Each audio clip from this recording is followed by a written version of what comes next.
Yes, yes indeed. This is good right here.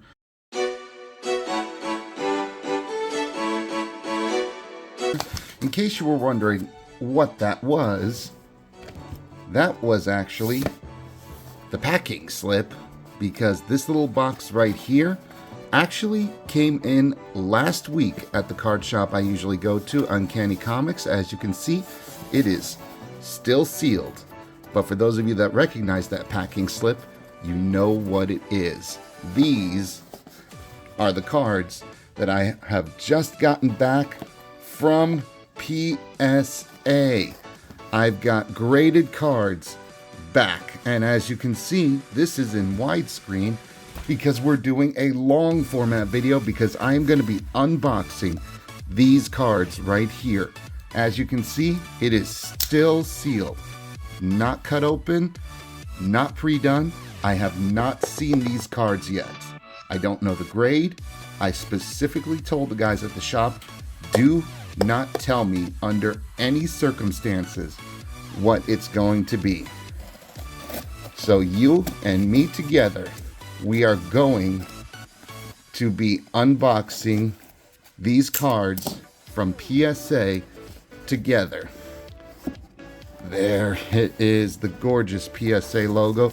I have actually submitted cards to CGC in the past, and to be perfectly honest, I don't have a problem with CGC cards. Not at all. I collect these things for their art value, not their collector's value. But these cards right here, I absolutely 100% had to do through PSA, because these 5 cards right here are the 5 most expensive cards in my collection. The 5 most expensive, and I can already see one peeking through. I can't see the grade, but I believe this top one is the Moonbreon card. I have graded Moonbreon. I have graded Surging Sparks, Pikachu EX, Latias Surging Sparks, Eevee's Heroes, Glaceon Alternate Art, Hyper Rare, and I did the Sylveon VMAX from Evolving Skies. Now I got to be very careful unwrapping this, because I do not want to see any of the grades, and so far we are good. There is the back of the cards right there. So right out the gate, we are doing good so far. I still have not seen these grades yet. So let's cover this up and see if Moonbreon was indeed the first one. It was. So Moonbreon is going to be the last one we're checking out. Thank you so much to PSA for making sure that that one was on the bottom. So what are we going to start off with? I'm a little excited right here, guys, because a PSA 10 versus a PSA 9 can mean the difference as far as thousands of dollars. So if I remember correctly, we're going to do the trick where it's right here. So let's cover it up, and we're starting with the Surging Sparks Pikachu. This one, if you guys have been paying attention to the channel, I actually pulled just by going to my favorite GameStop, and they just had a few lying around. I bought them out, and that's I bought every one they had. I wasn't planning on filming that day, and lo and behold, I pulled the chase card. This card raw is trending around $450 to $475. At its peak, it was $500. And let's see what the grade is. A 9. How did this get a 9?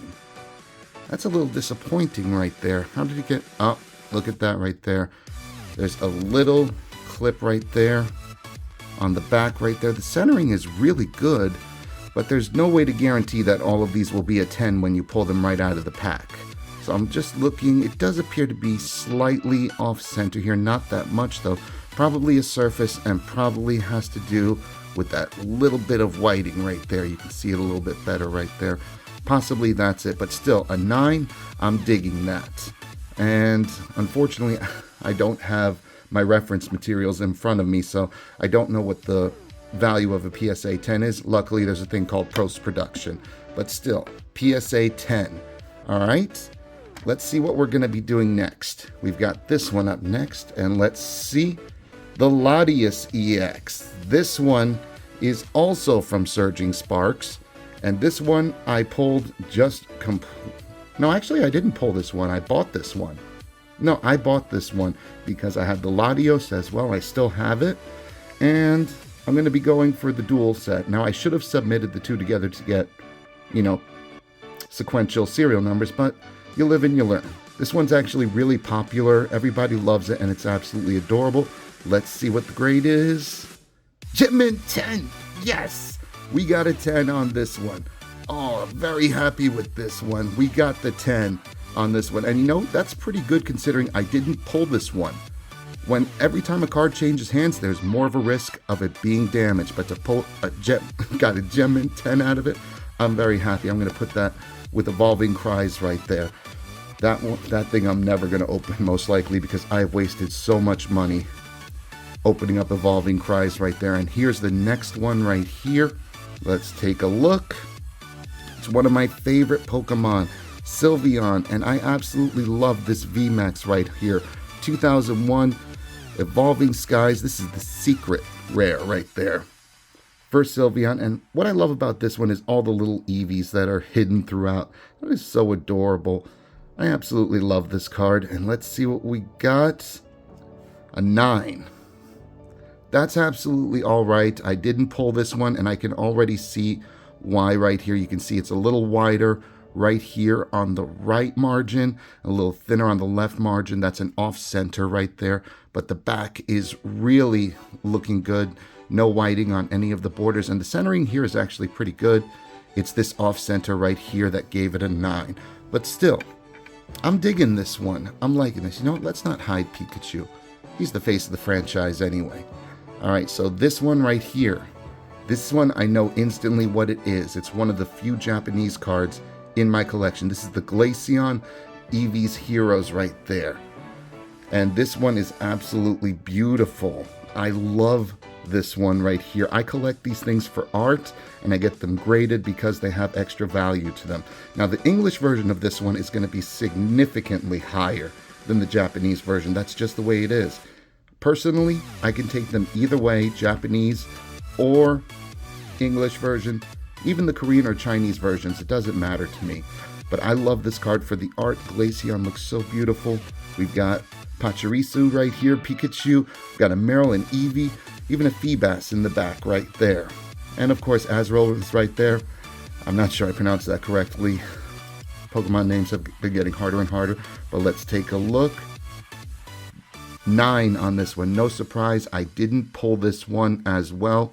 And as you can see, a little thinner right here on the left margin, a little bit thicker right here on the right margin, slightly off center right there. I wasn't anticipating, ooh, look at that right there. A little bit of whiting right there as well. So this one I'm absolutely fine with. And you know what?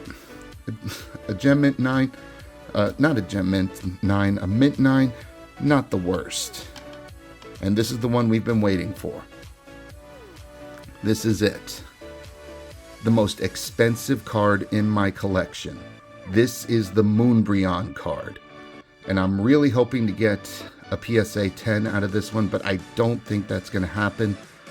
You can see right here, this top border right here is a little bit thicker than the lower one. This one I purchased for $800 about 6 months ago. And raw, they're trending between 17 to 1800 right now. They did dip for a couple of days down to 1300, but still, I'm in the black on this one. But still, a PSA 10 would be great. And just look at how gorgeous this card is. I actually had somebody say that this thing was fake. It's not fake, because if it was, I wouldn't have submitted it. I also bought from a reputable dealer. I'm hoping for a Gem Mint 10 because that would send this thing into the stratosphere. This is the chase card from Evolving Skies. And we're gonna, oh boy. Let's hope we got it. Oh, I knew that was gonna happen the second I saw this, a PSA 9. Oh, but it could have been worse. It could have been a PSA 8. Oh, so close. But still, in post, we've put all of the prices on all of these down there. And to be perfectly honest, I don't collect these for their price points. I collect them for their art. And when you look at the art of these cards right here, they are some of the most beautiful cards that have ever been created. Well, arguably, Pikachu is not, but he's the face of the franchise and everybody's loving him. But still, that's them right there. One PSA 10, and it was the Latias card. The rest of them, PSA 9s. So close on so many of them, especially Moonbreon. But at the end of the day, so close. And you know, I'm still happy though. The cards are protected, I can appreciate them, their value is locked in, and we'll just have to see what the future holds for these guys. Although, to be perfectly honest, this Moonbreon card, a little disappointing, but still, it's graded, it's encapsulated, it's protected, and now it can be enjoyed for many more years. And that's going to do it for this edition of Eclectic Collecting. But what cards should I be sending off next? Which ones do you guys think? Well, I can tell you right now that this one is going to be going off very soon. For those of you that are fans of Has Been Hotel, take a look at this right here. Charlie Morningstar, signed by Jill Harris and Vivian, the creator and the original voice artist from the pilot episode. And this is an error card. It's a Four Corners error card. This one is the next one that's earmarked to be sent off for grading, but I need your help with it. Which company do you think I should send this to? My gut is telling me to send it to CGC because I like their labeling and how they list errors a little bit better than I do PSA. So I want your genuine opinion. Post a comment below and tell me which company you think I should send this off to be graded with. They both have authentication right there, but this was signed in my presence. I know these are authentic. So leave a comment below. Who should I send this off to? And don't forget to click subscribe because we've got a lot more stuff to show you. And I think it's high time I took you guys into the inner sanctum, my media room. We're going to go back in there because I have a lot more to show you. Click subscribe for more content like this.